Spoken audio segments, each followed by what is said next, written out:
Baik, ini memang tema malam hari ini itu agak kontroversial. Ada yang pro, ada yang kontra. Ada yang setuju, ada yang tidak setuju.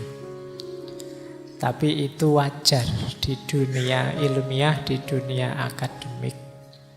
Jadi monggo saja nanti teman-teman setelah kita sedikit belajar tentang tema ini terus setuju atau tidak setuju silahkan saja. Tapi sebagai orang yang belajar tentu saja apapun itu ya sebagai ilmu patut dan layak kita pelajari. Termasuk tema Nur Muhammad ini. Semoga juga teman-teman tuntas ya belajarnya. Tuntas dalam arti yang saya sampaikan malam hari ini itu nanti banyak isyarat-isyarat, cuplian-cuplian dari berbagai sumber. Silahkan teman-teman yang ingin mendalami, ya dalamilah referensi-referensi yang saya sebutkan. Jangan merasa setelah selesai ngaji ini terus mengklaim, sekarang aku ahli tentang Nur Muhammad. Itu belum apa-apa ngaji kita malam hari ini, hanya mancing saja. Silahkan dilanjutkan sesuai porsi dan makomnya masing-masing.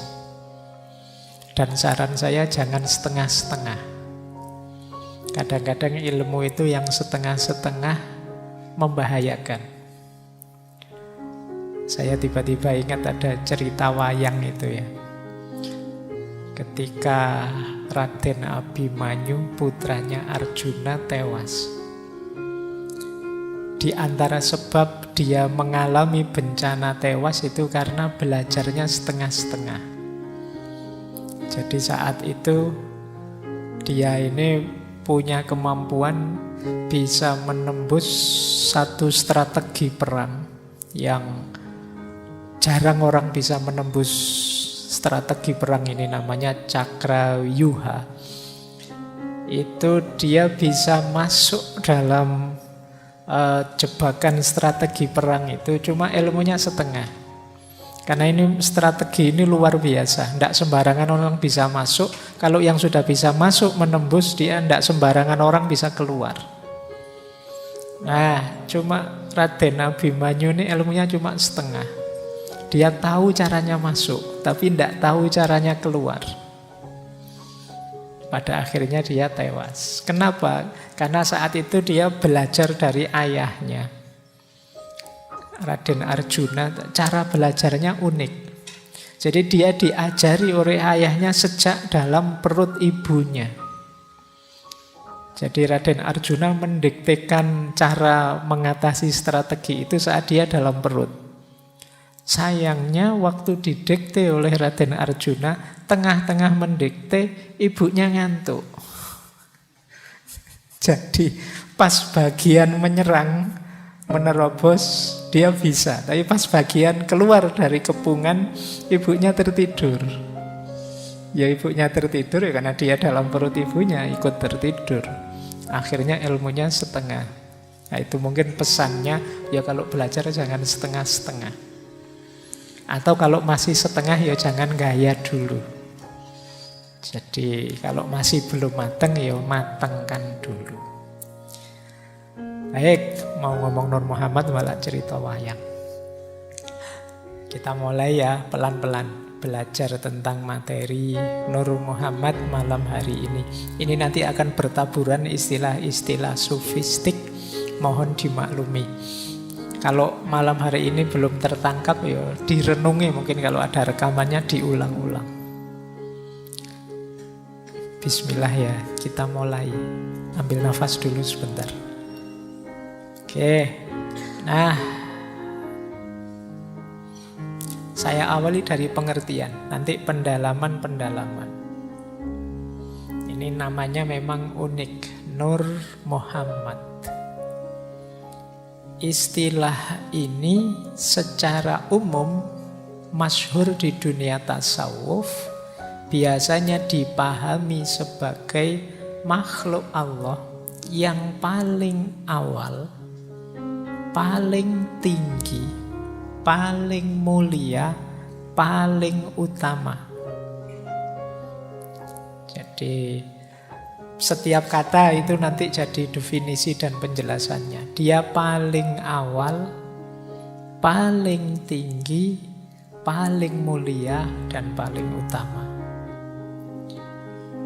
Yang kedua, Nur Muhammad ini nurnya Allah, tapi tidak sama dengan Allah. Nah, bukan zatnya Tuhan. Meskipun nanti salah satu pandangan menyatakan Nur Muhammad ini makhluk yang diciptakan sejak azali. Nanti muncul perdebatan kontroversi karena ada beberapa ulama yang bilang dia ini qadim. Nanti yang tidak terima bilang, lu satu-satunya yang qadim kan Allah. Qadim itu melintasi waktu, dia tidak berawal, dia azali. Tapi sementara biarkan ini dulu, nanti kita pahami pelan-pelan. Kemudian, kenapa sih menggunakan nama Muhammad? Kenapa dikaitkan dengan nama Nabi kita, Muhammad Sallallahu Alaihi Wasallam?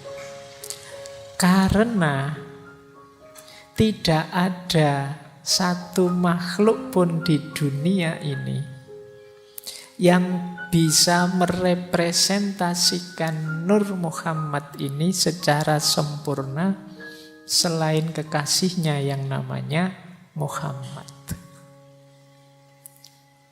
Jadi dia ini makhluk pertama yang nanti jadi awal ciptaan yang lain. Karena dia yang pertama, yang paling dekat dengan Allah, tentu saja dia paling mulia.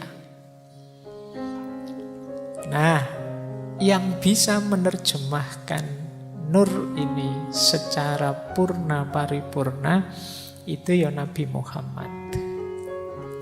Bahkan ada nanti pandangan bahwa ya memang nur ini pengejawahan tahannya ya nanti dalam Nabi Muhammad. Jadi meskipun dia sudah diciptakan paling awal, tapi nanti manifestasinya terakhir di Nabi terakhir dan paling utuh, paling sempurna, Nabi Muhammad Sallallahu Alaihi Wasallam. Nah, nanti nama lainnya banyak.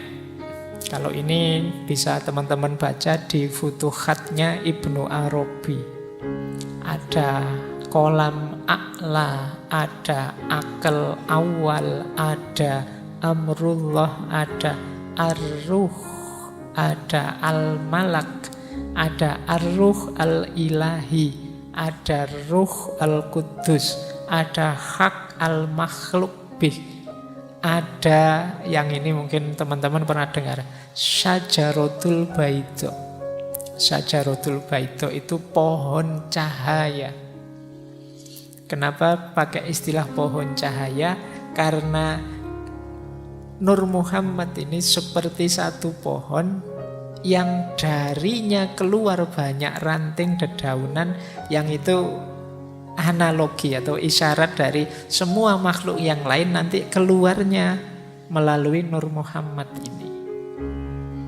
Nah, makanya dia disebut istilah syajaratul baidho, pohon cahaya. Oke, pokoknya dipahami dulu, ini namanya definisi, ya dimengerti dulu saja, nanti uraiannya di belakang. Jadi dia ciptaan Allah yang paling awal, dia paling utama, paling mulia, dan yang mampu memanifestasikannya secara sempurna utuh itu Nabi Muhammad. Bahkan ada yang bilang Nabi Muhammad itulah pengejawantahannya Nur Muhammad, sehingga ya namanya disebut Nur Muhammad. Oke, ini pengertian umumnya. Nah, maka nanti ini ada pandangan Nur Muhammad itu tidak persis identik dengan Nabi Muhammad sebagai sosok seorang manusia. Jadi Nur Muhammad itu bukan persona manusia, nabi atau rasul akhir zaman. Tetapi tidak bisa dipisahkan dengan Nabi Muhammad sebagai person. Karena Nabi Muhammad itu representasi Nur Muhammad seutuhnya. Jadi intinya nanti ini sebenarnya. Meskipun nanti ada ulama yang agak berlebihan, ada juga ulama yang sama sekali anti. Oke, jadi dasarnya ini dulu. Sekarang kita masuk ke dalilnya dulu. Pak, gagasan-gagasan seperti Nur Muhammad ini apa ada dalilnya, Pak? Jangan-jangan 100% ngarang. Ternyata ya ada. Meskipun nanti untuk yang hadis ada beda-beda pandangan tentang kehujahannya. Kalau tentang Quran mungkin ada yang beda pandangan tentang tafsirnya. Tapi yang jelas ada. Misalnya kalau yang Al-Quran itu coba nanti dicek ya, surat Al-Maidah ayat 15. Ya ahlal kitab qad ja'akum rasuluna yubayyinu lakum katsiran mimma kuntum tukhfuna minal kitab. Wahai ahli kitab, sungguh telah datang padamu rasul-rasul kita, utusan kita yang menjelaskan pada kalian banyak hal yang tersembunyi dari kitab wahyunya Allah. Wa ya'fu an katsir, dan dia banyak memberi pemaafan. Nah, ini loh yang dimaksud Nur Muhammad tadi. Qad ja'akum minallahi nurun wa kitabum mubin. Sungguh telah datang pada kalian nur. Yang nur ini ya tafsirnya Nabi Muhammad. Wa kitabum mubin, dan kitab yang maha menjelaskan. Jadi di ayat ini ditegaskan datang dua hal untuk nuntun kita. Yang pertama nur, maksudnya Nabi Muhammad, dan yang kedua kitab. Nah, ini dipakai sebagai dalil. Ya, itu dalilnya bahwa Muhammad itu disebut sebagai nur, sebagai cahaya. Loh, kalau Nabi Muhammad disebut sebagai nur kan memang istilahnya ya Nur Muhammad. Yang kedua, ini ada hadis. Rawahunya Bukhari. Yang bunyinya kuntu nabiyan wa adam bainar ruhi wal jasad. Aku sudah jadi nabi sementara Adam itu masih ada di antara ruh dan jasad. Berarti kan sebelumnya Nabi Adam. Dan ini ada di Bukhari. Silahkan nanti dicek, dianalisis. Yang ketiga ada hadis. Ini diriwayatkan oleh Jabir.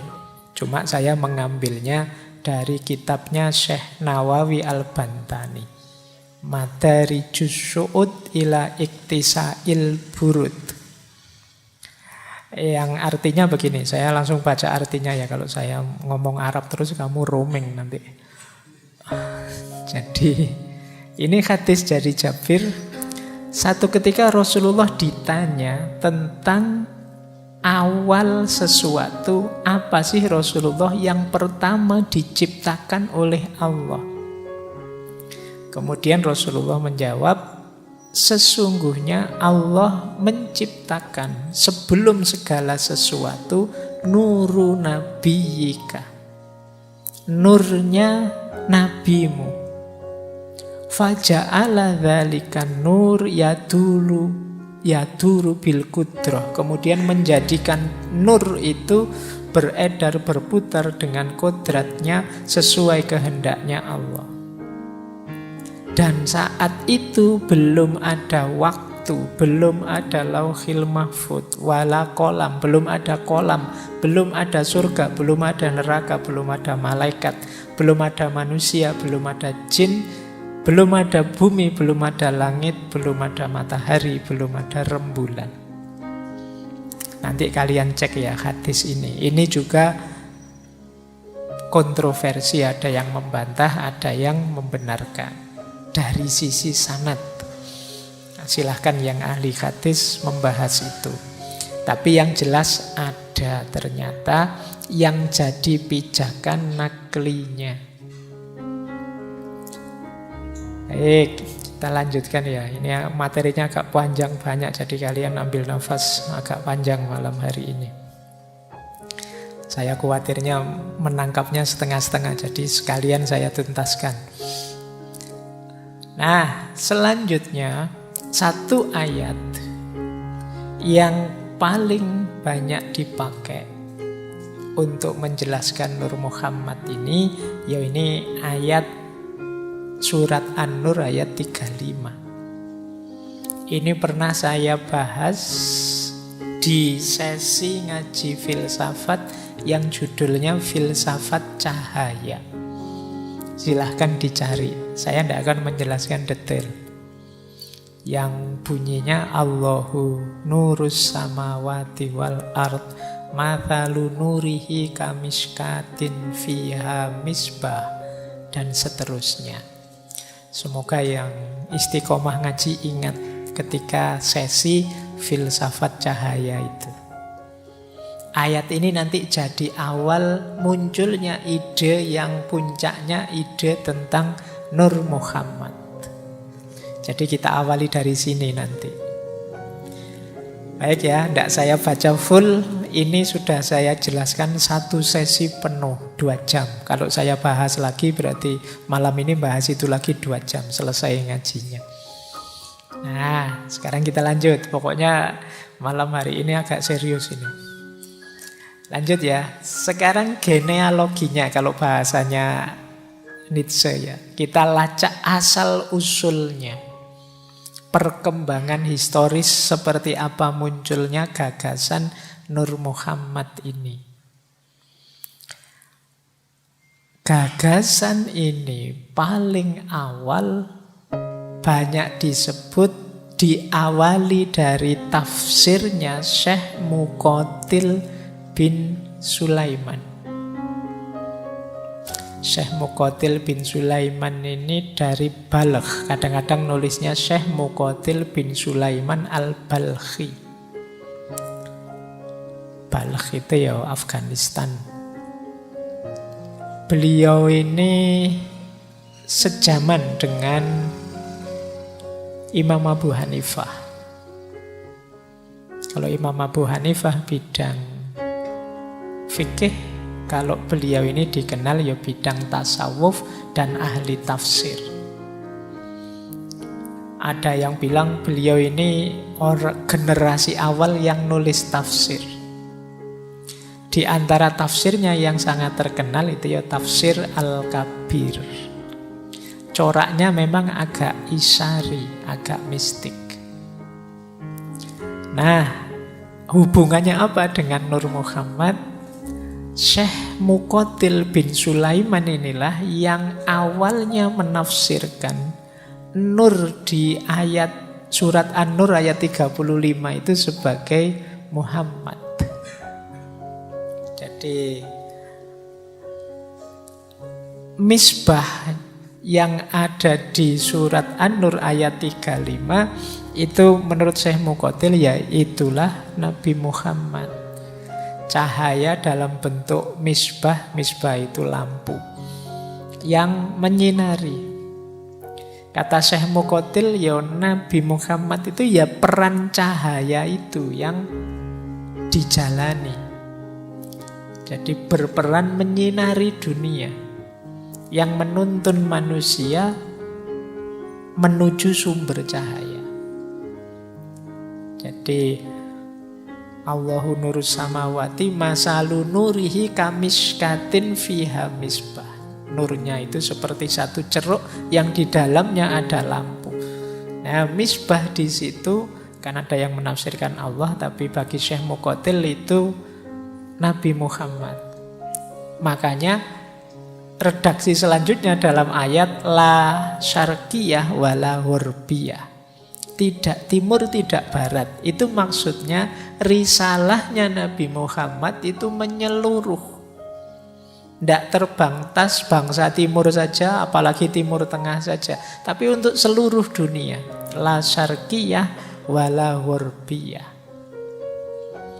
Nanti di tafsir Syekh Muqatil itu muncul istilah Nurul Mustafa, Nurul Huda, dan lain sebagainya yang belakangan kan banyak dipakai oleh nama-nama di Indonesia ini kan banyak nama Nurul Mustafa. Ada enggak yang Nurul Huda dan lain sebagainya. Cahaya petunjuk, cahaya yang terpilih. Saya yakin malam hari ini yang hadir ada yang nama Nur atau nama Nurul. Di setiap kelas saya ngajar mesti ketemu kata-kata Nur, Nurul dan lain sebagainya. Jadi karena memang posisi sebagai cahaya itu kan membanggakan. Dia menerangi sekitarnya, dia jadi penuntun, dia jadi petunjuk. Nah, ini awal sebenarnya belum eksplisit di situ ada istilah Nur Muhammad. Tapi mulai muncul istilah-istilah Nabi Muhammad sebagai cahaya. Nah, nanti karena ini genealogi ya, kita pahami pelan-pelan. Terus mulai muncul banyak istilah tadi, kekaguman-kekaguman kepada Nabi secara alegoris, secara analogis menggunakan istilah cahaya. Termasuk istilah cahaya di atas cahaya. Nurun ala nurin. Nurun ala nurin ini ditafsirkan makhluk hidup semuanya ini kan dalam dirinya ada kandungan cahaya. Tapi puncaknya cahaya ya Nabi Muhammad itu, ya Nur Muhammad itu. Maka Rasulullah itu nurun fauqa nurin. Dia cahaya di atas segala macam cahaya. Selain cahayanya Allah tentu saja. Jadi diawali dari tadi misbah, sekarang jadi nurun fauqa nurin. Dan itu kemudian banyak dipakai istilah cahaya ini dalam syair-syair. Yang paling terkenal kan dalam kitab Maulid Barjanzi, karya Syekh Ja'far bin Hasan Al-Barjanzi. Sebenarnya judul kitabnya bukan kitab Barjanji. Judul aslinya itu kalau tidak salah ya Iqdul Jawahir. Jadi yang ditulis oleh Syekh Al-Barjanji itu nama daerah kelahiran beliau, Syekh Ja'far bin Hasan ini. Beliau ini mufti dari mazhab Syafi'i di Madinah. Meninggalnya juga di sana. Jadi beliau nulis Maulid Barjanji ini yang judul aslinya Iqdul Jawahir, atau ada yang bilang Iqdul Jauhar. Isinya sebenarnya sirah nabawiyah, tapi sangat puitis. Dan diantaranya menyebut itu nurun fauqa nurin, anta syamsun, anta badrun, dan anta nurun fauqa nurin. Nanti ada beberapa bagian dari kitab Barjanji itu yang disarahi oleh banyak ulama yang mengindikasikan adanya Nur Muhammad. Baik, sekarang mulai kelihatan ya asal-usulnya. Dari Syekh Muqatil kemudian muncul istilah-istilah status kecahayaan Rasulullah dan pengagungan terhadap beliau menggunakan istilah cahaya. Terus ya, cuma istilah definitif kata-kata Nur Muhammad itu baru muncul pada Syekh Sahal Al-Tustari. Jadi Ini ya beliau sufi dari Persia, kelahirannya Tustar, daerah Iran. Beliaulah orang pertama yang menggunakan istilah dan merumuskan konsep Nur Muhammad. Jangan salah, kalau teman-teman baca sejarahnya Syekh Sahal ini, beliau ini sudah jadi sufi sejak balita. Umur 3 tahun sudah belajar tasawuf pada pamannya. Kalian umur 3 tahun masih umbelen. Masih ngiler, masih tidak karu-karuan. Syekh Sahal ini sudah belajar tasawuf pada pamannya. Dan nanti banyak cerita-cerita karomah-karomah beliau. Kalau kalian kan kalau cerita senengannya karomah-karomah. Ada banyak.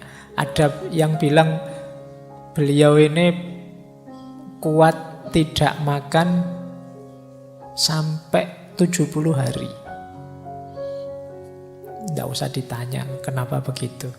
Itu namanya karomah. Ya kalau masuk akal saja ya namanya bukan karomah.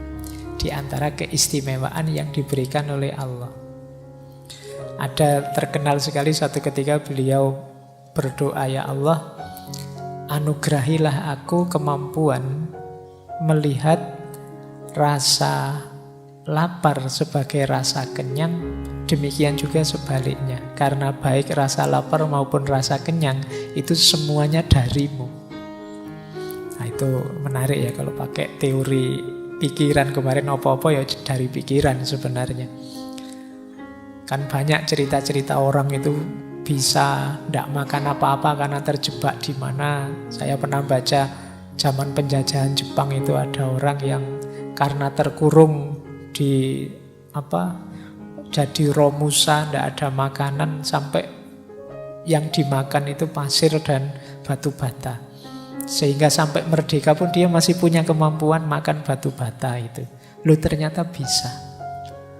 Tidak terbayangkan ya, mungkin kalau ke belakang keluarnya semen, keluarnya makanannya batu bata. Tapi bisa. Syekh Sahal Al-Tustari juga begitu, dikenal kuat menahan lapar. Ada cerita satu ketika orang pingin nguji, apa bener orang ini memang tidak makan, ibadah terus. Ternyata pernah pula, ternyata makan. Tapi bukan makan sembarang makan. Jadi ada riwayat satu ketika orang yang sekian lama meneliti itu melihat di satu malam saat beliau ibadah malam, Syekh Sahal ini tiba-tiba muncul dari pintunya masjid itu datang seekor kambing. Entah dari mana. Yang oleh Syekh Sahal terus diajak ngobrol, bicara dengan bahasa Persia. Di riwayatnya memang diajak ngobrol dengan bahasa Persia, mungkin kambing Persia. Kalau kambing Jawa mungkin diajak ngomong bahasa Jawa. Nah, setelah itu Syekh Sahal ngambil gelas, kemudian dari kambing itu beliau mendapat susu dan diminum. Jadi ternyata ada karomah yang lain. Jadi beliau tidak nyari makan, tapi makanannya datang. Ini kan prinsipnya para sufi, orang-orang yang sudah ada di makom tajrid, itu dia sudah tidak mikir dunia lagi karena dia pasrahkan sepenuhnya urusan dunianya pada Allah. Jadi dia tidak ngurusi lagi besok aku makan apa, kerja apa, dapat apa, itu sudah di luar pikirannya. Dia hanya fokus menomorsatukan Allah saja, urusan duniaku biar diurusi Allah. Ini namanya orang yang sudah nyampe makom tajrid. Nah, cuma jangan ditiru. Makommu belum ada di sini. Kalau kita kan, ini kalau pakai istilahnya Syekh Ibnu Athaillah, makom kita itu masih makom asbab. Masih sebab akibat. Kalau pengen kenyang ya makan. Kalau pengen dapat makanan ya punya uang. Kalau pengen punya uang ya kerja. Ini sebab akibat, kita masih ada di situ. Jangan gaya di makom tajrid. Jadi kalau orang di makom asbab kok terus ambisius pengen naik ke makom tajrid, kata Syekh Ibnu Athaillah itu namanya hawa nafsu. Tapi kalau sudah nyampe makom tajrid, ya jangan mau repot seperti orang di makom asbab. Itu namanya degradasi. Jadi setiap orang sesuai makomnya. Lupa kan enak nanti yang di makom tajrid, nanti dia berarti levelnya lebih tinggi dari kita. Enggak. Di makomnya masing-masing silahkan mendekat pada Allah sesuai jalannya. Kalau kita yang di makom asbab, ya kita mendekat pada Allah sesuai kondisi kita, makom kita. Karena ridhonya Allah itu jatuh pada siapa, sepenuhnya hak prerogatifnya Allah. Jadi kalian tidak perlu minder, Pak saya itu apa, Pak saya itu levelnya enggak. Ya lakukan kebaikan semaksimal mungkin di makommu, di levelmu. Tidak usah nunggu, Pak saya besok aja Pak rajin ibadah, kalau sudah makom saya naik setengah-setengah wali lah, ya sudah nyampe. Makommu masih ada di situ, ya jalankan saja yang kamu mampu di levelmu. Nah, Sufi awal yang dikenal mengkonsep Nur Muhammad ini beliau, Syekh Sahal Al-Tustari ini. Beliau juga nulis tafsir. Di tafsir beliau lah nanti muncul gagasan tentang Nur Muhammad ini.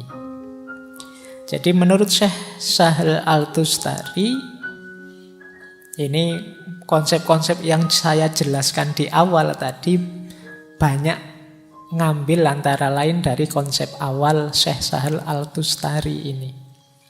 Jadi yang pertama apa? Allah sebelum menciptakan alam semesta, yang diciptakan duluan adalah Nur Muhammad. Jadi ini ciptaan Allah yang paling awal. Mungkin ada yang protes, kok begitu sih Pak, kok tidak nyambung sih Pak. Kata Syekh Nawawi Al-Bantani, loh itu hak prerogatifnya Allah, mau menciptakan yang awal itu apa. Nah Allah menciptakan yang paling awal itu Nur Muhammad. Nah dalam Nur Muhammad ini, ya dia memang disebut Nur. Anggap saja wujudnya cahaya, meskipun jangan mendefinisikan cahaya seperti lampu listrik sekian watt ini. Jadi bentuknya cahaya dan memang sifatnya qadim. Qadim dalam tanda petik ya, nanti dijelaskan di belakang oleh Ibnu Arabi. Awas campur dengan Allah. Meskipun nanti kalau di Al-Halaj dianggap sama levelnya. Nah, jadi dia prakekal, azali qadim. Meskipun qadimnya dalam tanda petik tentu saja tidak selevel Allah karena dia ciptaannya Allah. Dan selanjutnya alam semesta ini diciptakan oleh Allah melalui Nur Muhammad. Makanya tadi oleh Ibnu Arabi pakai istilah syajaratul baida, seperti pohon yang keluar banyak ranting cahaya. Jadi dari Nur Muhammad inilah nanti muncul banyak makhluk-makhluk dari level paling transenden sampai level materi. Jadi dia semacam sumbernya eksistensi. Nah, kemudian Syekh Al-Tustari juga menyebut nanti ya surat Al-A'raf ayat 172. Ayat ini kan kadang membuat kita bingung. Di ayat itu disebut sebelum kita ada, di situ ada perjanjian antara kita dengan Allah. Yang di situ Allah tanya pada kita, alastu bi rabbikum. Kemudian kita jawab bala syahidna. Kan terus kita protes, kapan saya jawab itu? Saya tidak merasa ada loh.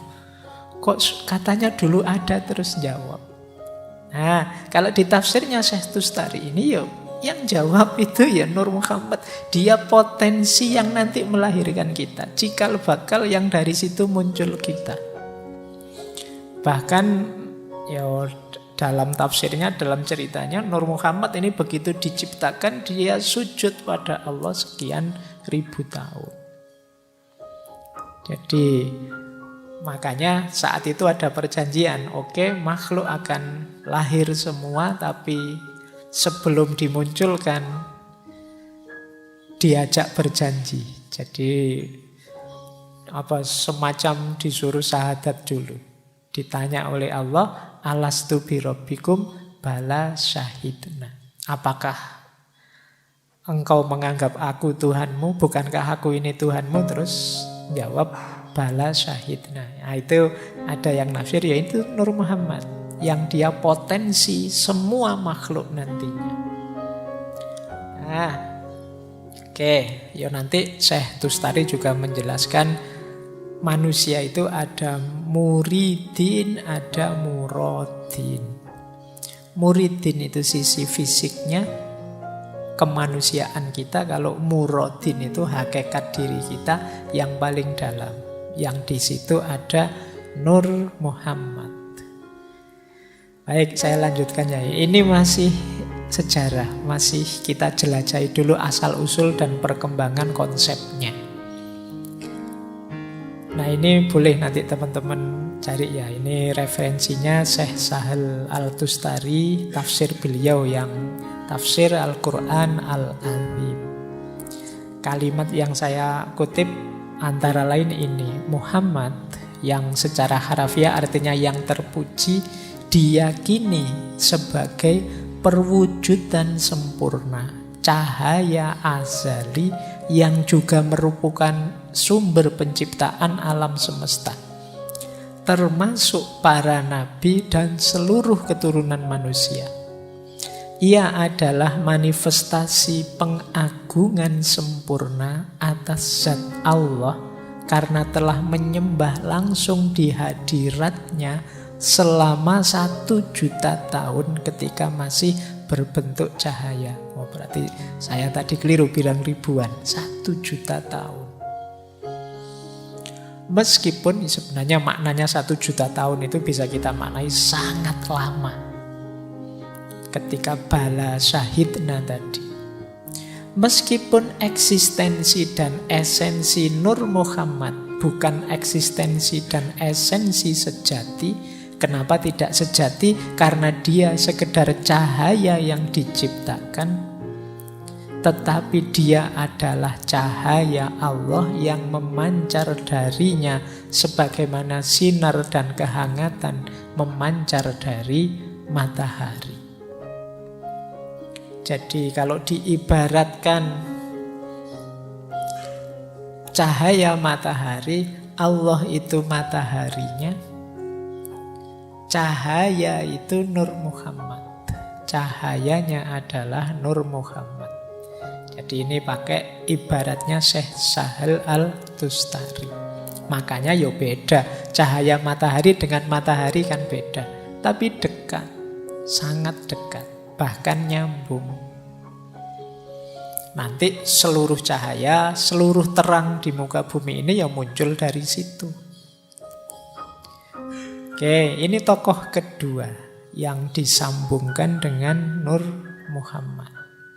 Tokoh ketiga, muridnya Syekh Sahal antara lain Abu Mansur Al-Hallaj. Ini pernah kita bahas satu sesi khusus. Tokoh yang mungkin sangat teringat di pikiran teman-teman karena kontroversinya. Nah, pandangan Al-Tustari ini sangat berpengaruh nanti terhadap Husain bin Mansur Al-Hallaj ini. Jadi kata Al-Hallaj, ya Nur Muhammad itu makhluk pertama. Dialah Muhammad spiritual karena nanti ada Muhammad material, ya Nabi Muhammad itu dia adalah sumbernya semua makrifat, dia adalah cahaya semua wujud. Jadi menurut Al-Hallaj ya Muhammad itu punya dua hakikat. Yang pertama hakikat cahaya, kemudian yang kedua hakikatnya sebagai manusia yang terikat oleh ruang dan waktu. Sebagai cahaya ya Muhammad adalah di atas semua ciptaan. Dia sebelum semua ciptaan, tapi sebagai nabi beliau yang terakhir. Jadi ini di antara penjelasannya Al-Hallaj. Nah, yang menarik dari Al-Hallaj nanti yang berhubungan dengan gagasan kontroversial tentang takhallul. Jadi Nur Muhammad ini, yang cahaya Tuhan ini, hakikatnya adalah tajallinya Allah. Tajalli Allah itu ketika Allah menampakkan kehadirannya. Ketika Allah memanifestasikan keberadaannya melalui ciptaannya. Berarti Nur Muhammad tadi yaitu tajallinya Allah yang paling utuh, paling sempurna.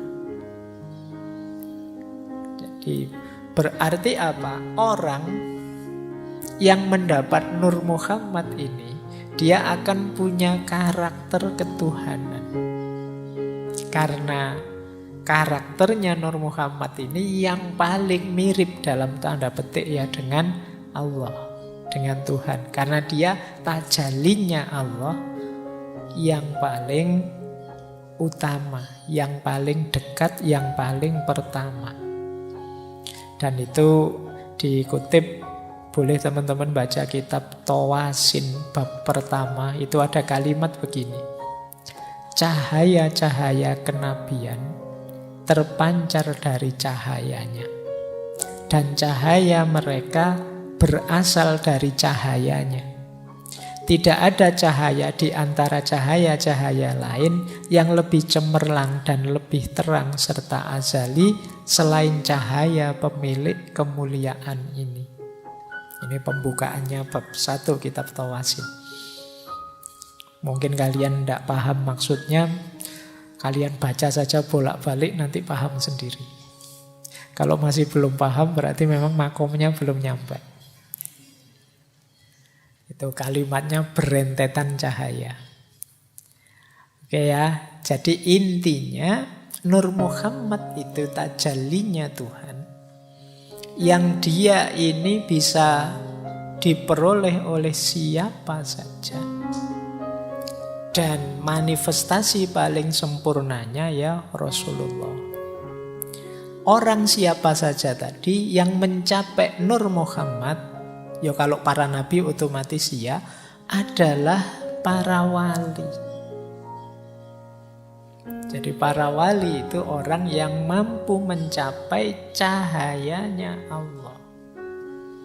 Nah, ini nanti melahirkan beberapa kontroversi dalam gagasannya Al-Hallaj, termasuk tajalli tadi ketika dimaknai secara verbal literal itu seolah-olah Allah hadir menyatu dalam dirinya manusia. Kemudian orang yang dapat Nur Muhammad ini, para wali ini, kemudian berarti dia bisa punya syariat sendiri karena levelnya sudah kayak nabi dan lain sebagainya. Ada beberapa kontroversi dalam gagasannya Al-Hallaj. Jadi ini agak lebih ekstrim dibandingkan tadi Syekh Sahal Al-Tustari. Kita lanjutkan. Nah, lanjut kemudian gagasan ini diperdalam lebih sophisticated, lebih detail oleh Syekhul Akbar Ibnu Arabi. Nah, kalau teman-teman nanti membaca Futuhat, itu kata Ibnu Arabi Nur Muhammad itu sebenarnya ya salah satu nama. Kalau di situ disebut 22 nama. Ada hakikat Muhammadiyah, Ruh Muhammad, Khalifah, akal pertama, dan lain sebagainya. Nanti lewat Ibnu Arabi ini ada sedikit penjelasan kenapa kok disebut Ruh Muhammad. Teman-teman mungkin masih ingat ada ayat yang ketika Allah sudah menciptakan secara sempurna, fanafakha fihi min ruhi, kata Allah, maka aku tiupkan dalam dirinya bagian dari ruhku. Ini kalau ditafsir pandangannya Ibnu Arabi, Fanafakha fihi min ruhi. Ruhi itu ruh Muhammad itu ya nur Muhammad itu. Jadi bukan Allah sendiri yang ruhnya masuk dalam diri manusia. Tapi yang disebut ruhi di situ itu ya nur Muhammad itu. Jadi untuk menghindari tadi ya persatuan takhallul gaya al-Hallaj. Jadi yang ada dalam diri kita itu bukan Allah tapi nur Muhammad, ciptaan Allah, cahaya ilahi, ruhnya Allah. Jadi ruhnya Allah itu nur Muhammad yang dimasukkan dalam diri kita. Inilah yang harus kita cari, karena ini yang hakikat hidup kita yang sejati itu ya cahaya itu. Kalau kita ingin jadi manusia sejati sesuai fungsi dan tujuan penciptaan kita, kita harus menemukan nur Muhammad itu dalam diri kita. Orang-orang yang sampai ke sana namanya wali. Orang yang diberi anugerah nur Muhammad itu oleh Allah nanti namanya nabi. Jadi ini penjelasan dari Ibnu Arabi. Kenapa sih kok nur Muhammad itu lahir? Nanti Ibnu Arabi mengawali dari satu hadis qudsi yang bunyinya ana kanzun mahfiyun fa khalaqtul khalqa fabi arafuni. Aku itu khazanah yang tersembunyi, maka aku ingin dikenal.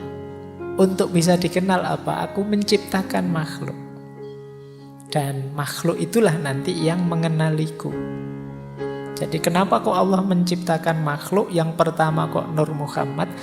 Karena Allah ingin dikenali. Maka diciptakanlah makhluk yang paling sempurna, paling perfect, paling dekat, dan paling mirip dalam tanda petik dengan Allah, sehingga mudah nanti mengenali Allah. Berarti tugas utamanya makhluk, Pak, kalau sesuai hadis ini, hadis qudsi ini ya berarti untuk mengenali Allah. Karena Allah itu laisa kamislihi syai'un, tidak bisa digambarkan seperti apapun, ya Allah menciptakan makhluk. Biar kita bisa lebih mudah mengenali Allah. Nah, makhluk prototipe yang paling perfect, jembatan yang paling memudahkan kita mengenali Allah ya nur Muhammad ini. Nah, itulah tafsirnya Ibnu Arabi. Jadi makhluk itu jalannya Allah untuk bertajalli, menampakkan dirinya. Jadi dalam diri setiap makhluk sebenarnya terdapat kandungan ilahiyah. Yang itu yang harus kita hidupkan. Baik, ini pelan-pelan ya, nanti kita urai. Ini masih mentah pikirannya mereka, para sufi, para tokoh. Lanjut, ini saya belum nafsir-nafsir ya, saya hanya mengikuti yang ditulis. Kemudian melanjutkan tadi ya, manusia itu adalah tajallinya Tuhan yang paling sempurna. Dalam arti di antara semua makhluknya Allah, yang paling dekat kualifikasi dan kualitasnya dengan Allah itu manusia. Di antara semua manusia, yang paling puncak, paling sesuai karakter dan ciri-cirinya dengan Allah itu Nur Muhammad. Dan Nur Muhammad ini manifestasi konkretnya ada pada Nabi Muhammad. Jadi ini rentetan logiknya. Nah, nanti kata Ibnu Arabi, ya Nabi Adam dan Muhammad itu sama-sama bapaknya manusia. Kalau Rasulullah Nabi Muhammad yang manifestasi Nur Muhammad tadi adalah Abul Arwah, kalau Nabi Adam itu Abul Jasad.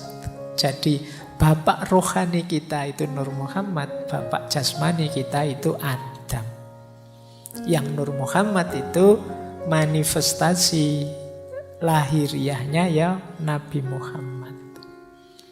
Maka kata Ibnu Arabi, dalam diri kita itu ada unsur-unsur kemuhammadan. Atau kalau di kitabnya ya ada unsur-unsur Muhammadiyah. Jangan tanya yang NU ada di mana. Iya. Wah, berarti dalam diri kita ada unsur kemuhammadian ini. NU-ne ono ning ndi terusan. Jadi ada unsur kemuhammadan. Jadi bagian dari Nur Muhammad, potensi cahaya yang siap untuk kita nyalakan, kita hidupkan. Meskipun kebanyakan kita tidak terlalu care dengan itu. Termasuk ada unsur-unsur keadaman. Kalau ini jelas unsur-unsur fisik jasmania. Nah, kata Ibnu Arabi, Nur Muhammad itu akan terus sampai akhir zaman. Yang mewarisi siapa? Para sufi, para mursyid. Oleh karena itu kata Ibnu Arabi, memandang wajah guru, wajah mursyid itu seperti memandang Nur Muhammad. Kenapa sih para sufi atau orang-orang yang biasanya pengikut tarekat tertentu itu suka masang fotonya mursyidnya, fotonya gurunya? Untuk membantu membangkitkan cahaya, membangkitkan Nur Muhammad dalam dirinya. Karena guru adalah manifestasi tadi yang sudah mampu menghidupkan Nur Muhammad dalam dirinya. Semoga dengan melihat wajah gurunya itu bisa membangkitkan Nur Muhammad tadi yang membuat tambah dekat pada Allah. Kalau nonton wajahnya gurumu, guru-guru sufi, para mursyid itu kan mengingatkan kita pada Allah, membuat kita tambah dekat. Kan beda kalau lihat gambarnya artis, lihat gambarnya grup band kesukaanmu, pemain sepak bola kesenanganmu.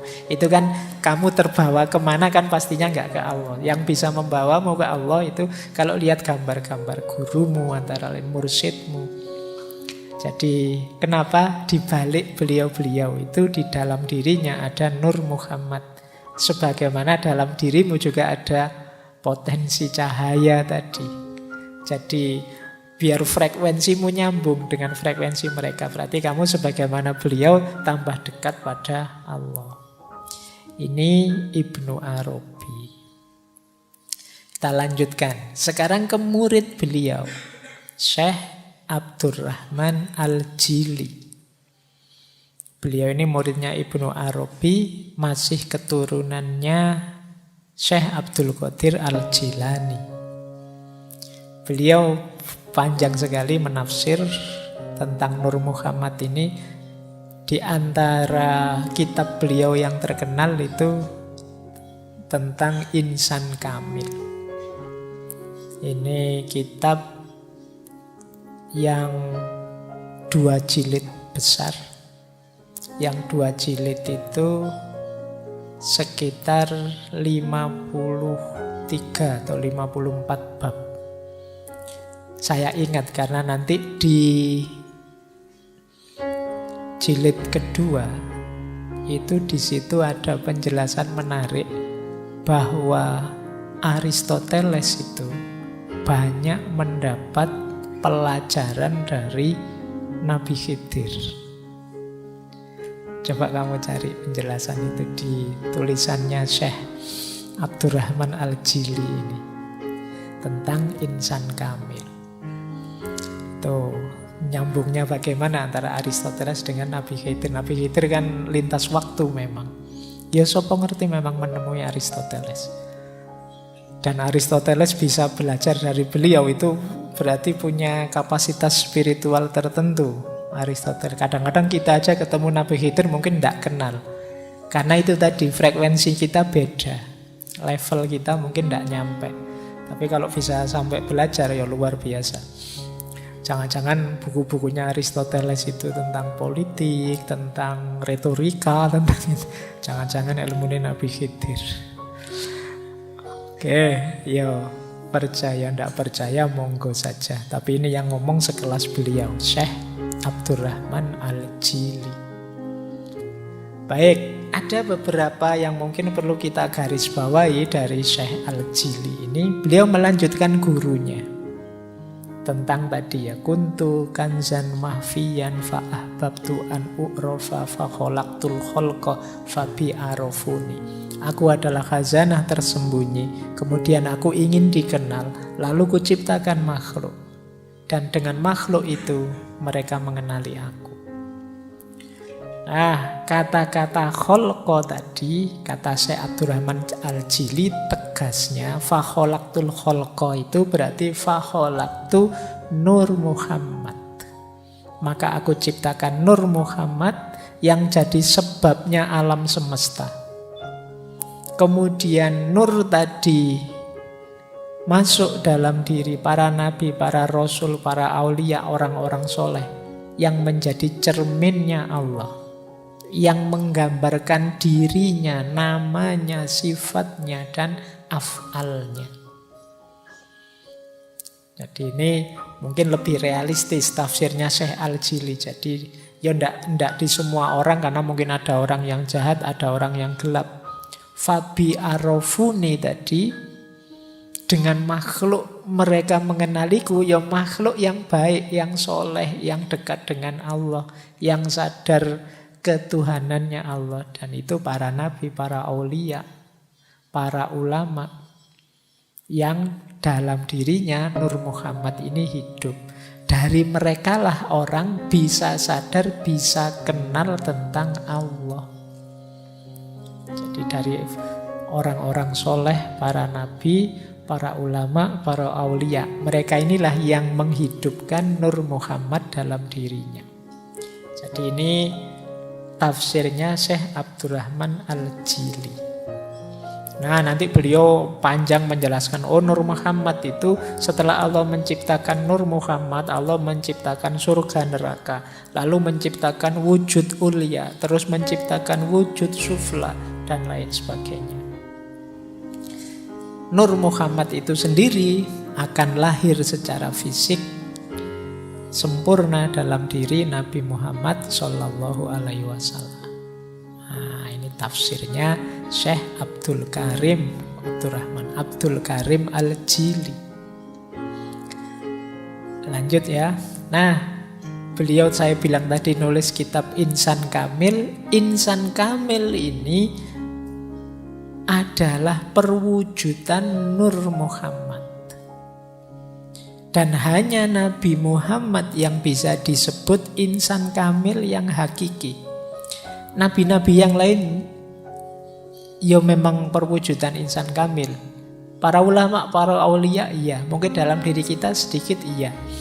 Tapi perbandingan insan kamil yang lain dengan Nabi Muhammad, kata Syekh Abdul Karim Al-Jili, itu perbandingan antara yang sempurna dan yang lebih sempurna. Yo, insan kamilnya nabi-nabi yang lain juga para wali sempurna, namanya kamil. Tapi Rasulullah ini lebih sempurna, memanifestasikan insan kamil. Kalau menurut Syekh Abdul Karim Al-Jili ini ya, insan kamil itu ada level bidayah, ada level tawasud, ada level khitam. Di level bidayah itu orang yang mulai dapat mewujudkan asma sifat-sifat ilahiyah pada dirinya. Ini kemungkinan mengelola akhlaknya, perilakunya, takholak bi ahlakillah. Naik satu level tawasud. Di level tawasud ini biasanya sudah dapat wawasan-wawasan kemakrifatan. Di level puncak, level khitam, ini dia bisa merealisasikan citra ketuhanan secara utuh. Nah, ini mungkin nanti kapan-kapan kita bahas secara tersendiri ya, karena ureanya panjang. Karya Syekh Abdul Karim Al-Jili ini tentang insan kamil. Selanjutnya kata Syekh Abdul Karim Al-Jili, insan kamil ini muncul setiap zaman, sejak Nabi Adam sampai puncaknya Nabi Muhammad. Siapapun yang bisa mengaktualkan amalan dan tindakan seperti yang dilakukan oleh Nabi Muhammad, maka dia sebenarnya sedang menghidupkan citra yang paling tinggi yang bisa diperolehnya sebagai insan kamil. Jadi kalau kita bingung, Pak, gimana caranya saya menghidupkan Nur Muhammad dalam diriku? Ayo kita ikuti cara hidupnya Nabi Muhammad. Karena beliaulah yang memanifestasikan Nur Muhammad secara paripurna. Nah, itu makanya kemarin di awal-awal sesi kan kita langsung masuk ke akhlak dan adabnya Rasulullah.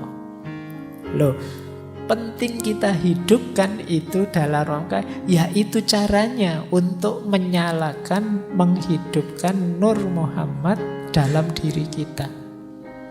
Yuk kita langsung niru pada yang paling puncak, menghidupkan Nur Muhammad, yaitu Nabi Muhammad sendiri. Jadi caranya mudah, niru. Mungkin kalian gerundel, ya mudah Pak kalau diceramahkan, kalau dijalankan ya tidak segampang itu. Kemarin kalian kan kalau pas kita ngaji akhlak dan adabnya itu kan kalian cuma bisa wow saja kan, wah kan gitu aja nih yo. Setelah ngaji yo hidup kembali seperti biasanya. Nah, padahal kita ada amanat itu. Katanya tadi kan semoga kita bisa jadi jalan dikenalinya Allah.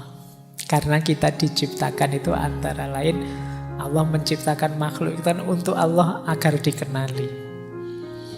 Jadi paling tidak orang kalau lihat kalian itu yo kesadaran ilahiyahnya muncul. Wah, nonton anak kok sesoleh ini, jadi ingat Allah aku kalau nonton kamu. Nah itu berarti lumayan kamu bisa membuat orang mengenali Allah dari melihatmu. Kayak kalian kalau lihat para ulama, para wali itu kan jadi sadar Allah. Cuma kan mungkin sekarang ya belum, kita masih di level-level kalau orang lihat kita mungkin pengen mukuli, pengen jengkeli masalahnya. Oke, lanjut ya, ini kita sudah sampai pada Syekh Abdul Karim Al-Jili. Saya berhenti di sini di Abdul Karim Al-Jili untuk sejarahnya. Setelah ini panjang sebenarnya, banyak sekali ulama-ulama yang membahas tentang Nur Muhammad ini. Meskipun ada juga yang tidak setuju. Nah, ada yang tidak setuju itu alasannya hadisnya. Tadi kan saya sebut hadis. Ada yang tidak setuju itu alasannya terlalu berlebihan mistik sufinya. Ada yang tidak setuju itu karena di antara tokoh-tokoh yang saya sebut tadi ada yang dianggap Syiah, kita kan Sunni. Kemudian macam-macam orang tidak setuju itu.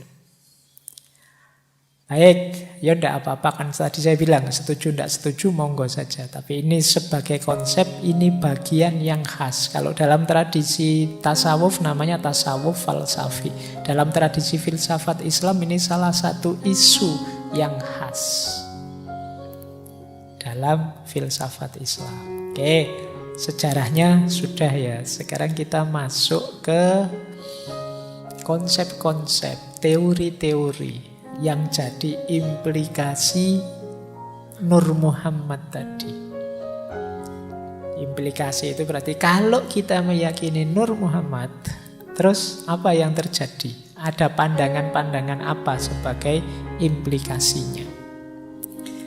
Yang pertama jelas, kalau kita menerima Nur Muhammad berarti ciptaan pertama itu Nur Muhammad.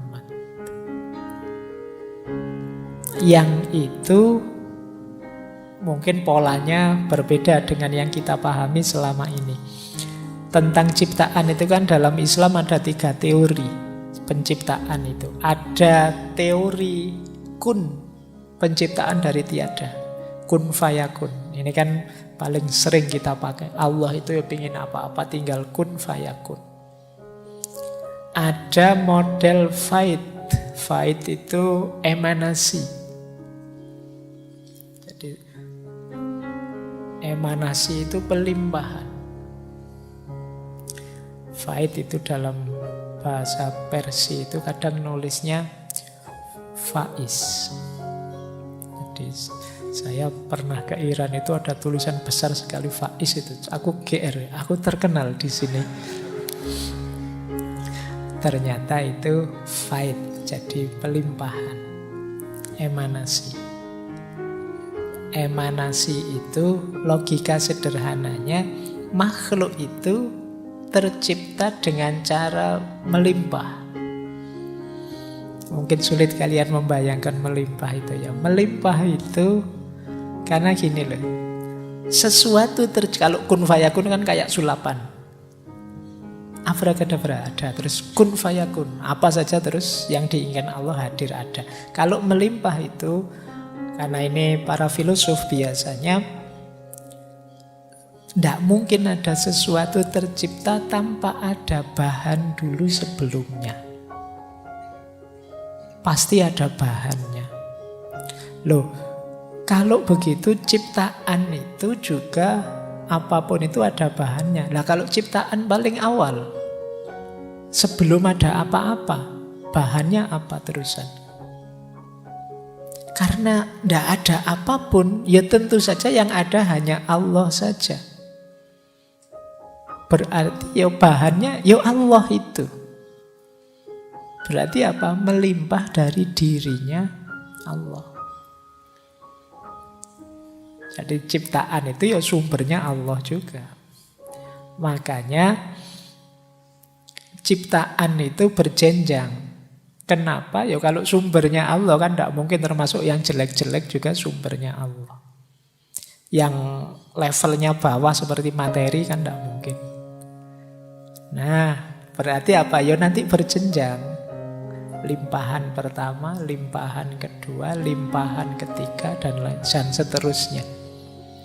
Termasuk pandangan Nur Muhammad ini. Berarti kalau pakai emanasi, ya limpahan pertamanya Allah itu Nur Muhammad. Dia paling sempurna, kenapa? Dia paling dekat dengan Allah. Makhluk selanjutnya yang melimpah dari Nur Muhammad tadi. Nah ini kalau kita pakai teori emanasi. Kalau pakai teori kun fayakun, ya berarti kun fayakunnya Allah itu Nur Muhammad. Selanjutnya kun fayakunnya melalui Nur Muhammad itu. Segala potensi kehidupan, segala potensi makhluk ada dalam diri Nur Muhammad. Itu pun hasil kun fayakunnya Allah. Ada yang ketiga namanya tajalli. Kalau ini terkenal di para sufi. Jadi tajalli itu adanya makhluk karena asmanya Allah. Allah ingin memanifestasikan dirinya. Nah ini gaya ketiga. Banyak kalau teman-teman baca tasawuf itu kan ya manifestasi tajallinya Allah. Makhluk apapun itu dalam dirinya ada unsur ilahiyahnya. Ini gaya sufistik. Jadi dalam Islam ada 3 perspektif ini tentang penciptaan makhluk, penciptaan alam semesta. Ada gaya kun, ada gaya faid, ada gaya tajalli. Ini di berbagai ngaji filsafat. Kalau kalian jeli beberapa kumpulan pandangan ini ada. Jadi berarti apa? Ya ada sedikit pergeseran ketika orang menerima Nur Muhammad tadi. Kalau selama ini orang kun itu rasanya kayak Allah itu sibuk sekali. Kun ini, kun itu. Terus kan kun terus. Alam semesta ini banyak. Tapi begitu ada Nur Muhammad, tidak. Kunnya Allah yang pertama ya Nur Muhammad itu. Nanti segalanya muncul dari sana.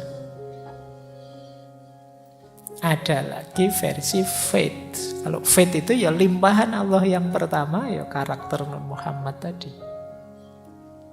Dan terus alam semesta melimpah selanjutnya dari situ. Kalau tajalli, ya tajallinya Allah yang paling utuh, paling sempurna, mendekati sifat-sifat dan asmanya Allah, ya Nur Muhammad. Yang dari tajalli dalam Nur Muhammad inilah muncul makhluk-makhluk yang lain. Baik, ini implikasi pertama, pandangan tentang penciptaan. Implikasi kedua, kalau ini gambar hubungan tentang Allah dan ciptaannya. Ini yang mendengarkan rekaman suara saja nanti akan bingung karena harus lihat gambarnya. Yang pertama model, kalau dalam ilmu tasawuf atau mistisisme yang bulat besar itu model namanya panteistik. Kalau yang kanan, yang bulat kecil-kecil itu namanya model namanya panenteistik. Ini kalau dalam filsafat agama. Panteistik itu Allah meliputi segala sesuatu. Tuhan ada dalam segala sesuatu. Nah, gambarnya seperti itu. Jadi mungkin mudahnya ya. Kalau dalam Al-Quran ada ayat wallahu bikulli syai'im muhit. Allah itu meliputi segala sesuatu. Meliputi itu kan sekeliling kita ini ya ilahiyah semua. Meliputi kayak misalnya ada satu barang di tangan saya terus saya genggam. Itu kan barang ini diliputi oleh tangan saya. Jadi alam semesta itu diliputi oleh Allah. Kalau bahasanya Al-Quran ya Allahu bikulli syai'im muhit. Berarti makhluk-makhluk itu berada dalam Allah. Nah, ketika pandangan Nur Muhammad masuk, tidak langsung Allah. Tapi yang bersentuhan langsung dengan makhluk itu Nur Muhammad. Maka gambar yang putih itu Nur Muhammad. Yang kuning itu Allah. Jadi ini coraknya berbau panteistik. Yang ada di pikirannya Al-Hallaj itu yang kiri itu. Jadi makhluk itu ya Allah karena dia berada dalam satu entitas. Ada yang kanan. Yang ini mungkin Abdul Karim Jili tadi dan Ibnu Arabi. Dalam diri setiap makhluk ada unsur ilahiyahnya. Cuma bukan Allah langsung, tapi melalui Nur Muhammad. Jadi berarti apa? Yang saya bilang tadi wa nafakha fihi min ruhi itu sebenarnya yang disebut cahaya ruh dalam diri kita itu ya Nur Muhammad itu. Ya memang dia manifestasi tajallinya Allah yang paling dekat dengan Allah. Kalau kita kebingungan melacaknya, ikuti saja manifestasinya Nur Muhammad yang utuh, yaitu Nabi Muhammad. Nah, ini pandangan tentang hubungan antara Allah dan ciptaannya. Yes. Kalau anak-anak kampus kan mudah kalau membaca gambar-gambar kayak gini. Kecuali yang memang tidak mudah. Oke ya, paling tidak kalian bisa menangkap itu ya. Jadi hubungan kita dengan Allah itu gambarnya kayak gimana sih? Coba kamu balik. Banyak orang gambarnya ya terpisah sama sekali. Allah di sana, aku di sini. Nah, tapi ada juga yang gaya bulat besar itu, ada juga yang gaya bulat kecil-kecil. Kita lanjutkan. Nah, nanti ada pula pandangan tentang alam semesta. Termasuk ini alam ini dalam tanda petik ya. Ini kalau dalam dunia tasawuf yang disebut alam itu sebenarnya analogis tentang keberadaan atau wujud. Implikasi dari Nur Muhammad tadi ya muncul banyak pandangan. Dan ini banyak sufi-sufi Nusantara juga memegangi pandangan Nur Muhammad ini. Sehingga muncul banyak pandangan termasuk tentang alam. Ada martabat 5, ada martabat 7, dan lain sebagainya. Itu implikasi dari Nur Muhammad. Nah, dalam dunia tasawuf, alam itu ada 6 level. Ini saya ambil salah satu teori saja untuk memudahkan kita membaca tentang semesta-semesta, tentang wujud. Ada yang paling eksklusif, namanya alam hahut. Kalau di Inggris kan mungkin hines, tentang kediaan. Ini alam paling tidak mungkin dijangkau, yaitu yang berhubungan dengan zatnya Allah. Inilah yang laisa kamislihi syai'un. Inilah alam yang ghaibul ghuyub. Paling misteri, paling tidak mungkin dijangkau. Allahnya sendiri di level zat. Ini yang mungkin maksudnya hadis, jangan memikirkan tentang zatnya Allah. Larangan ini bukan untuk mengekang kebebasanmu, tapi sebenarnya karena menyayangimu, biar kamu tidak buang waktu sia-sia, tidak akan nyampe. Allah yang di level ahadiyah. Ini level alam hahut, alam kediaan. Nah, ada lagi yang kedua, namanya alam yahud. Alam yahud ini level wahdah namanya, level keesaan. Di sini muncullah yang tadi kita kenal sebagai Nur Muhammad dari cahayanya. Allah itu nur dan cahayanya itulah namanya Nur Muhammad. Nah, ini Allah di level kediaannya dan Nur Muhammad. Jadi kalau di yang pertama hanya Allah saja, di yang kedua sudah ada Nur Muhammad. Ini alam wahdah. Kemudian alam ketiga, alam lahut. Alam lahut ini ya Allah, Nur Muhammad dan sifat-sifatnya plus potensi segala macam makhluk dalam Nur Muhammad. Jadi ini alam level 3, namanya alam wahdaniyah. Wahdaniyah satu-satunya. Kalau wahdah itu kesatuan, keesaan. Kalau ahad itu ketunggalan, sudah tidak bisa dijangkau. Jadi yang ketiga alam lahut. Di alam lahut ini Allah, ada Nur Muhammad dan makhluk, tapi dalam potensi yang ada dalam diri Nur Muhammad. Ini alam level 3. Lanjut. Saya tidak tahu kalian, pokoknya diikuti saja ya. Ngaji malam hari ini sampai mana penangkapanmu. Kapan-kapan sopo ngerti 10-20 tahun lagi kamu jadi wali, kamu dengerin lagi ngaji ini. Terus ya, yang keempat namanya alam Jabarut. Alam Jabarut ini nanti disebut wahidiyah, kesatuan.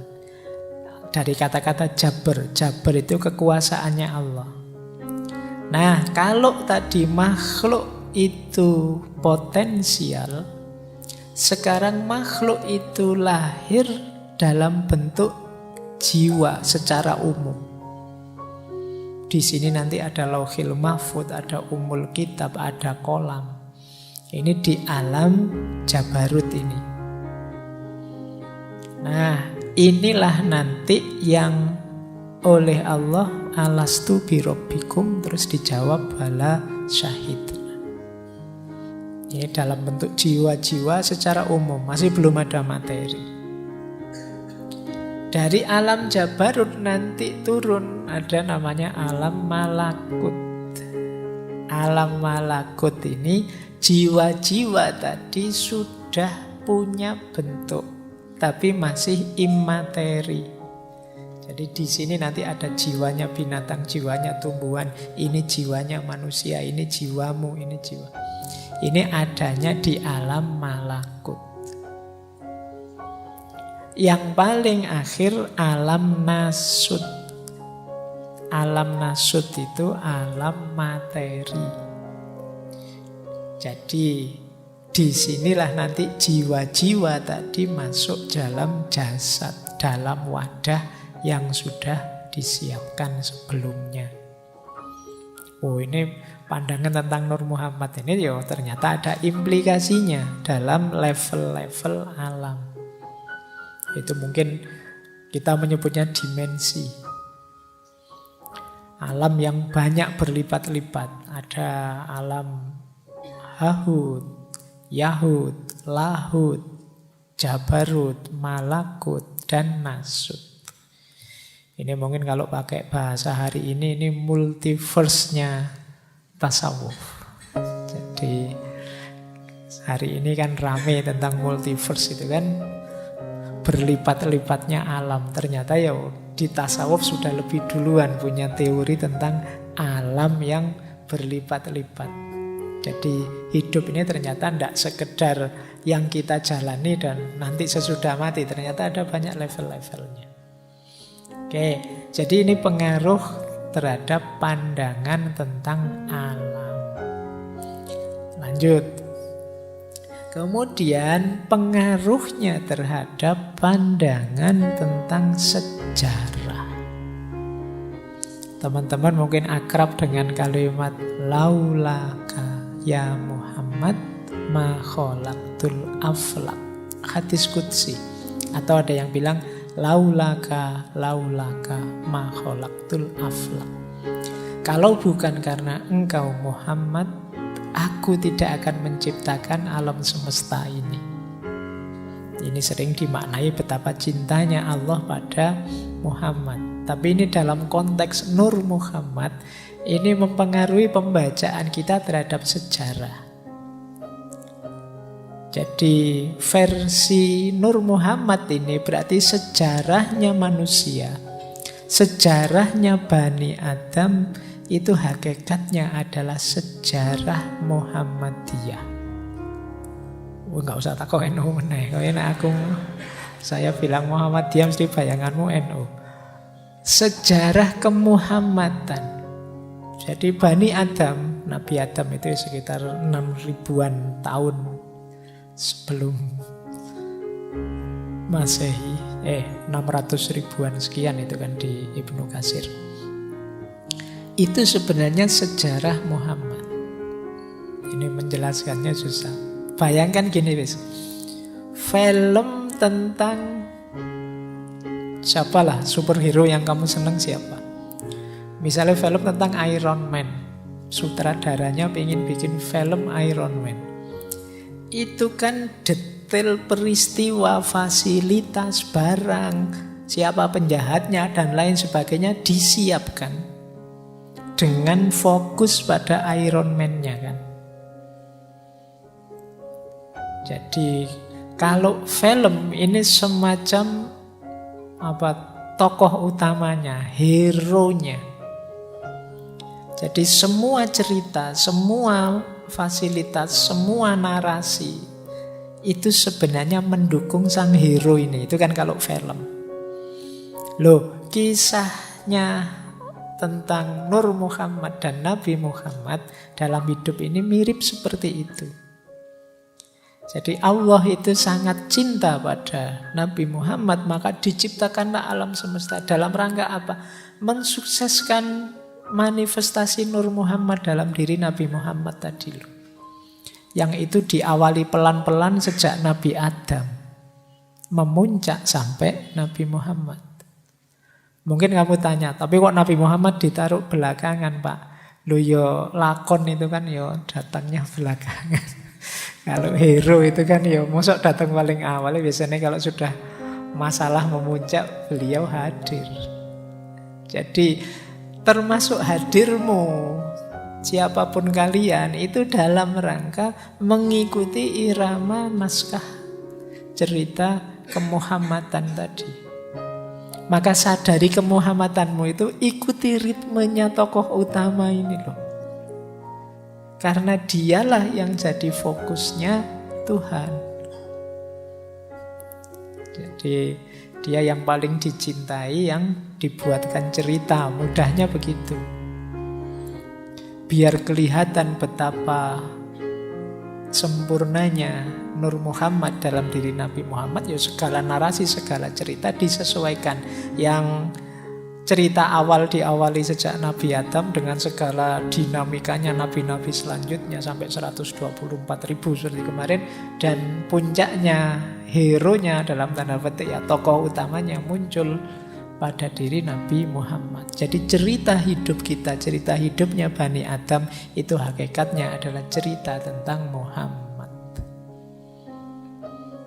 Oleh karena itu, eman-eman kalau kalian lupa dengan beliau ini. Ini tokoh utamanya di sini. Oke ya, bahkan innallaha wa malaikatahu yusholluna 'alan nabi. Memberi sholawat. Memang fokus perhatiannya selalu beliau, tokoh utamanya. Kayak kalian nonton film itu kan nunggu tokoh utamanya muncul. Kalau pas perang ya nunggu tokoh utamanya menang. Jadi polanya seperti itu. Jadi kita membaca sejarah itu berarti ya sejarah kemuhammadan. Karena laulaka ya Muhammad ma khalaqtul aflak. Berarti saya itu tidak penting ya Pak. Kalau kamu ingin dianggap penting, ikuti iramanya Nabi Muhammad. Teladani dia, maka kamu akan jadi orang penting di depan Allah. Karena kehadiranmu hakikatnya dalam rangka perwujudan cintanya Allah pada Nabi Muhammad. Oke, ayo nanti kamu renungi lagi ya hakikat kedirianmu. Cuma ini memang berat diterima karena manusia itu egois. Lebih menganggap diriku yang sejati, diriku yang penting. Kamu kan tidak mau jadi peran pembantu kan, kamu semua ingin jadinya peran utama. Tapi yo harus diakui, Sang Maha Sutradara memposisikan peran utama itu Rasulullah. Nah, kalau kalian ingin dicintai juga oleh sutradaranya, ikuti irama hidup gaya Rasulullah. Baik, jadi ini diantara makna dari Nur Muhammad tadi, termasuk kalimat yang masyhur ini, laula kaya Muhammad ma khalaqtul aflak. Kalau bukan engkau wahai Muhammad, aku tidak akan menciptakan alam semesta. Baik, kita lanjut. Satu lagi implikasi pemahaman dari Nur Muhammad tadi. Dari situ nanti, dari pandangan tentang nur tadi, berarti cahaya itu ada spektrumnya, ada tingkatannya. Ada cahaya yang hakiki, ada cahaya imateri, ada cahaya materi.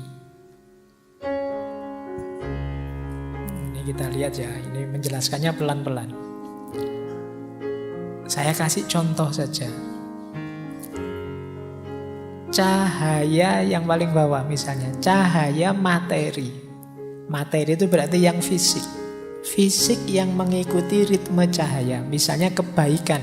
Kebaikanmu sedekah. Ketika kalian sedekah misalnya memberi uang fakir miskin, Ini kan jenis aktivitas cahaya, cuma sifatnya materi, kelihatan. Di balik kalian bersedekah materi ini, di balik itu ada cahaya imateri, yaitu cahaya jiwamu, namanya sifat dermawan. Sifat dermawan ini sebenarnya di balik itu ada bentuk paling ideal dari sifat dermawan, misalnya yaitu ketika kalian bisa dermawan sekaligus ikhlas, tidak mengharap apa-apa selain Allah saja. Karakter puncak kedermawanan semacam ini itu karakternya Nur Muhammad. Dari mana sumbernya karakter puncak Nur Muhammad semacam ini? Dari cahaya yang hakiki, yaitu Allah. Jadi ini level-levelnya cahaya. Kalian belajar misalnya, membaca buku. Membaca buku itu belajar. Ini cahaya materi, di level materi. Aktivitas yang baik, aktivitas yang soleh. Sifatnya kan kematerian, kelihatan, bisa dilihat oleh panca indera, tapi jenisnya cahaya. Nah, ini lahir kalian bisa membaca karena cahaya imateri, yaitu kesadaranmu untuk iqra, untuk belajar. Ini kan jenis cahaya juga. Nah, pola iqra yang paling ideal itu ikutilah Nur Muhammad. Yang sumbernya cahaya yang hakiki, yaitu Allah. Nah, ini level-level cahaya namanya, spektrum cahaya. Dari level paling materi sampai level paling tinggi. Pak opo yo memang diawali yo ada juga yang tidak tersentuh cahaya. Misalnya kalau tadi sedekah ya berarti yang tidak tersentuh cahaya itu berarti pelit. Tidak mau ngasih apa-apa, ini berarti dia tidak tersentuh cahaya, namanya kegelapan. Ada yang cahaya di materi tapi imaterinya tidak. Kamu sedekah tapi pamrihnya besar. Nah, ada yang imaterinya bercahaya tapi belum memuncak, tidak sampai level Nur Muhammad yang sempurna. Ya kayak kita, wah saya bukan nabi ya Pak, tidak bisa seikhlas itu misalnya ya. Tapi itu tetap cahaya meskipun belum puncak.